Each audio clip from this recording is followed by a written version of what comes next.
welcome back to another video on the Wrestling and to another edition of AEW Dynamite Out of 10. The increasingly personal rivalry between Darby Allin and Shirley Strickland had its latest chapter written on Dynamite, and the grudge match headlined a broadcast that also featured the bromance between the world champion MJF, latest title defense by Orange Cassidy, and much more. Three-way main event too in the tag team match. So yeah, let's get things off with Cassidy v Fox for the international title. Cassidy is tested nicely into the opening match act for AEW, and are consistently over and will always pop the crowd. He has a knack for having good contests against opponents of differing styles and backgrounds, all while telling the story of a competitor being constantly battered has only helped the formula work. Such was the case on Wednesday when he successfully defended the international title against AR Fox in a contested match. But he secured the win from behind. And the match was a ton of fun with some great sequences, and the right person went over. Most interesting was a heel turn by Fox in subsequent confrontation with his friend Darby Allin, who went out on a limb to get the title opportunity. While one would hope Fox would have a little more build, it leads to a short program with Allin before leading to that match, and the attack by Mox and Cassidy hopefully is merely revenge for attacking one of the BCC teammates, and not an indicator Mox is going for the title, because he don't think he really needs it. Cassidy's on such a great run. But apart from those few little worries, which I think it's fair to judge them at a later stage, this was a really good opening segment, a great match, like I say. 7 out of 10. Jerry Lynn then had enough of the New Jack Perry attitude and interrupted an in-ring promo Wednesday to tell him a match. It didn't go over particularly well with the brash FTW champion talking back to his elder, and a match fight announced for next week, which is going to be interesting. Perry is talking for heel, and hopefully he can continue to develop his ring work in that role. If so, he will thrive. He could not have asked for a more respected babyface and influential legend to walk across for the win next week than Lynn. He'll do whatever he can to put Perry over. So I think this could work really nicely. I'm definitely excited to see where it goes. And I think Perry kind of building up nicely in that heel character. So good stuff. But moving on then to our next match, which was Pac versus Gravity, which I was really hoping they did at some point. I was very happy that they did. Instead of a high-flying display of athleticism, more closely resembled an extended cross match that saw Pac score the convincing win in short order. This was meant to put the Bastards over strong as he prepares to go to war with the BCC, and it worked in that regard. Pac shows flashes of personality with intense and physical as he reminded the fans of the perennial contender since day one. It gets 6 out of 10 for me. It's just that I think it's probably more for the name that made this match so entertaining, but it's still good. And gets a 6 out of 10 for me. Loving what they're doing with Pac at the moment.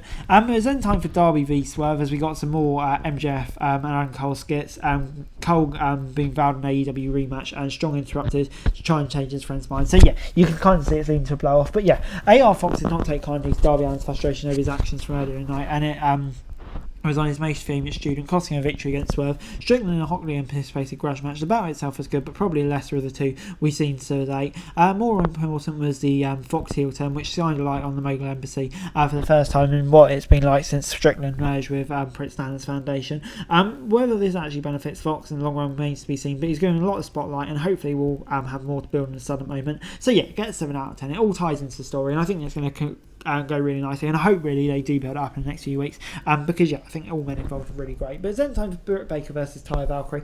Baker defeated Valkyrie in a hard-hitting match to continue her rebuild as a World Championship contender, also managing to highlight her opponent. Valkyrie has earned better than being a floating heel for a random competitor with more matches and TV than this. Matches like this where she was better with the two wrestlers involved to proof of it. Baker herself was good here, adapting after the early road to Valhalla slip up and selling all of her opponent's offense before making a comeback for the win. If there are no plans for these two in the long run, revisiting this match seems good based on the quality we got here.